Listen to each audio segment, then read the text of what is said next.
Hello mga ka-kitchen! Medyo malamig-lamig ang panahon dahil maulan kaya nag-crave ako for some mainit-init na kimchi stew. Tara, let's start!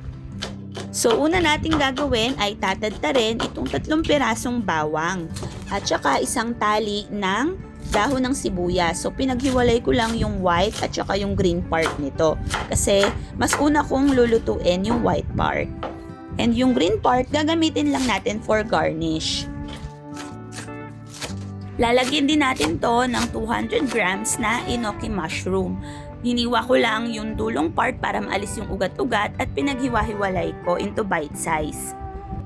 Now let's start cooking. Sa inyong pot, maglagay lang kayo ng 1 to 2 tablespoon of cooking oil and isaute na yung garlic and spring onion. After a while, i-add na natin yung 2 teaspoon of Korean red pepper flakes and 1 tablespoon of Korean red pepper paste. This is gochugaru and gochujang respectively. Mix it together until well combined. Then we'll add 1 cup of aged kimchi. Mas masarap kung aged kasi mas flavorful na siya kaysa sa fresh kimchi. If we're using it for stew or for soup. Ngayon naman, mag-add na tayo ng sabaw. This is 4 cups of water.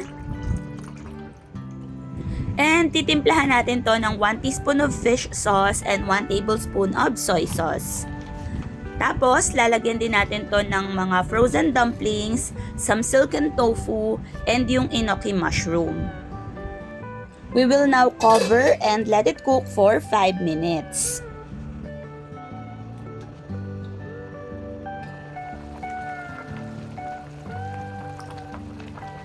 And ayan na, after 5 minutes, luto na siya and sobrang appetizing na. I-add na natin yung ating spring onions for garnish. Pwede nyo ring tikman to if you need to add more fish sauce.